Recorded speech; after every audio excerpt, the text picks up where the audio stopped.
Windows Virtual Desktop is awesome, but you may have come into some challenges when setting up WVD monitoring. There's a lot of moving parts here, and it's tough to know exactly what we should be monitoring in the first place and how we can leverage that in our environments. Join the Azure Academy for the next few minutes, and I'm going to show you how to leverage Azure Monitor and the new WVD Monitoring Workbook. I'm Dean Safola, and this is the Azure Academy. If you want to master the Azure Cloud, you can start right now by clicking the subscribe button and the notification bell so you don't miss anything. Now, the monitoring story around Windows Virtual Desktop has kind of been a piecemeal type solution. You had to add a little bit of this and a little bit of that and put it all together yourself. And with feedback from the community, as well as some hard work by a lot of folks around Microsoft, we've now got a workbook put together that will help you to take advantage of all of this great information that you've been collecting, visualize it, understand the data, and be able to take action. And as always with monitoring, you can put all this together in a dashboard so that you can get the best use out of all of this information. Now, the details for what we're going to walk through today are out in the Microsoft Tech Community blog, and I will have this linked in the description down below. This blog was written by Christian Brinkhoff, who is a Microsoft Global Black Belt, WVD expert, and all-around great guy. The workbook in particular that we're diving into today was written by some colleagues of mine in the Fast Track team, so a big shout out to Vanessa, Jason, and Thomas for their efforts to the community. And with that, let's get to work. Now, the main components of WVD are the host pools, the application groups, and the workspace. And every one of these items all have diagnostic settings. And you need to configure all of them to be pointing at an Azure Log Analytics workspace and check all of the boxes over here in the log section so that you can send your data to Log Analytics. That's step number one. Now, if you have no idea what I'm talking about, then you should go back and watch our video on the new WVD admin portal and get familiar with the basics here before you step into this video. Step number two, in the Azure Monitor under the virtual machines, you're going to have all of your VMs that you have built in your host pools listed here, either in the monitored section or in the not monitored section. And if they're not currently monitored, you can do that easily by clicking enable, and then you go through the enable wizard here to set all of that up. Once they're here in the monitored section, they would have had the Log Analytics agent installed onto them. You should be able to see all of their data from the performance tab, as well as be able to go to the service map tag and be able to see what ports and services are being used by your systems. Step number three is inside Log Analytics itself. We want to go to the advanced section, go to data, and then the Windows performance counters. Now, if you're unfamiliar with this section of Log Analytics, this is a great way to customize what information Log Analytics is capturing from your systems. And the blog post tells you which of these items we need to add, so you just copy those and paste them in here, kind of like this at the top, and then click our plus button. Alternatively, you can just type into the box, and when you do, you can just click on the particular metric that you're interested in. Either way, once you get all of those metrics added here, you click the save button at the top, and then you can change their sample intervals as well, and the recommendation for this is 60 seconds. And one final prerequisite is over in Azure Active Directory. We scroll down and there is a diagnostic settings here as well. And you've got to have your Azure AD logs being sent into Log Analytics. So whatever options you have here, just go ahead and check them, select the particular Log Analytics workspace, and this all should be going to the same workspace, by the way. And you just hit save to bring all of your data into Log Analytics. And with that, we're ready to set up our workbook. So in the Azure Monitor, we'll go to our workbooks and we'll go to create a new workbook. And at the top, we'll click the Advanced Code Editor button. We'll just select everything that's here and delete it. Back in our blog, we have a section here for creating the workbook in Azure Monitor.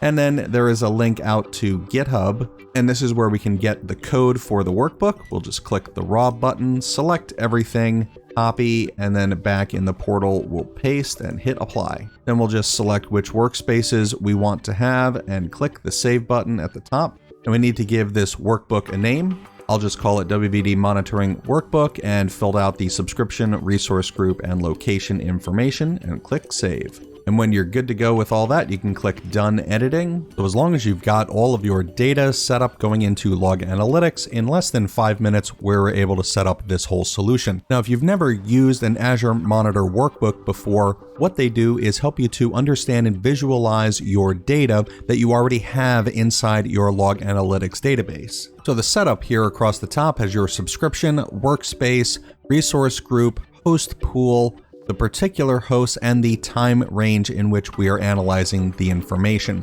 So if you want to switch between host pools, you just have a drop down with all of your host pools selected, and this is the host pools that are within this particular resource group that you're looking at.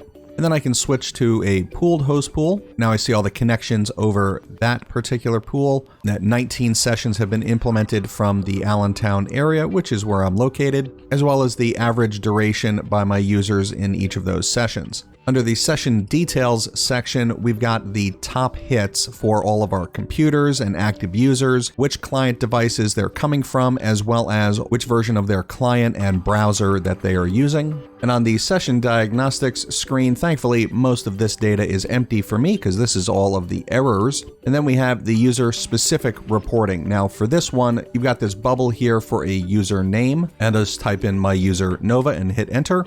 And then it will parse that user against all of the other data and show you the number of connections that they have over time. And then you can scroll down a little more and see which session host they landed on, the IP of that host, what kind of client they connected from, what the version was, what type of session it was, and what they did on that session. So in this case, I was running Paint or I was running a session desktop. And if we scroll down a little bit more, you can see each one of the sessions and how long that session lasted. Of course, mine were relatively short because I was doing this for testing. And then down here is the errors section, of which, thankfully, again, I do not have any. Back at the top, we go to session performance. This is going to look at the hosts that are within the pool. We've got several graphs here for showing processor usage on the host as well as disk I/O. And then the host performance tab shows you not only processor, but also memory, network, which hosts are the most active, what the free space is of each of the hosts, and then different graphs breaking down the disk, processor, memory, and network usage. And then of course, if I flip to a different host pool, you can see that the graphs all change instantly to show you all of that relevant information. And this monitoring workbook will help you in finding all of the important bits of data, but it's not your only tool. Everything, as I said, exists inside Azure Log Analytics. So in my Log Analytics workspace, I'm going to go on the left here to my workspace summary. And if you saw our original video on WVD monitoring, then you are familiar with this and these different tiles that are set up through the Sapago monitoring agent, which you can go check out up here if you missed that. And I've pinned some of these to my dashboard as well. And now I'll click the Logs button up here at the top. And if you haven't spent a lot of time in Log Analytics lately, this will be a new screen for you where we show example queries. And over here on the left, if you scroll down a little bit, you'll see a few here for desktop virtualization.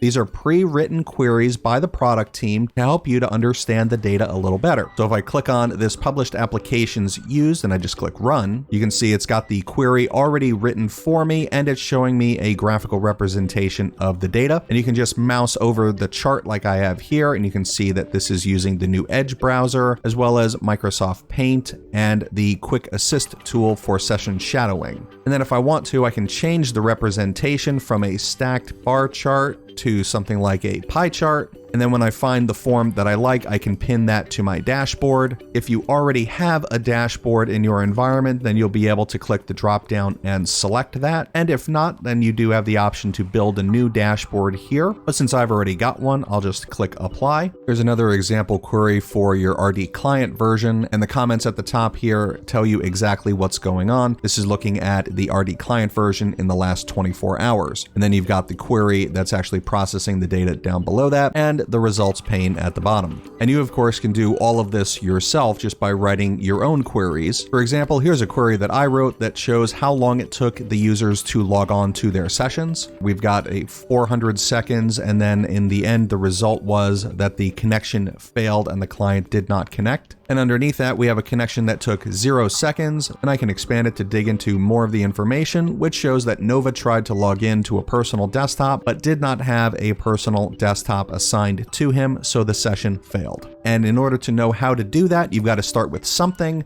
which is why under the queries section on the left, we have all the built-in queries here to help you to get started to understand how to write Kusto queries and parse the data and build together for myself a nice dashboard that lets me see visually all that's going on in the environment, because a picture tells 1,000 words. And these are all the things that I care about. So your dashboard will look different based on what it is you're interested in monitoring. And that's okay because we all have different requirements. So set the monitoring workbook up in your environment, build yourself a dashboard, and start making WVD monitoring easier today. So I hope this has encouraged you to take a look again at WVD monitoring. Definitely necessary to have an enterprise class solution like Windows Virtual Desktop in these work from home days. And then we certainly need to monitor and care for that environment so that our users can keep on doing what they need to be doing. And you just need to visualize it and see what's going on. So if you like this video today or learned something new, go ahead and click that thumbs up. And just like the journey of 1,000 miles begins with a single step, your first step to mastering Azure is clicking that subscribe button and joining us at the Azure Academy, where we try to make learning Azure fun and engaging. And as always, everything here is completely free so that you can learn what you're interested in learning. And if you have any comments on today's video or any requests for new videos, go ahead and put those in the description down below. I'd love to hear from you. And I'd like you to keep on learning at the Azure Academy today. So over on the right, we've got our latest video that we posted here, as well as another one that we picked out just for you. And I think you'll enjoy that very much.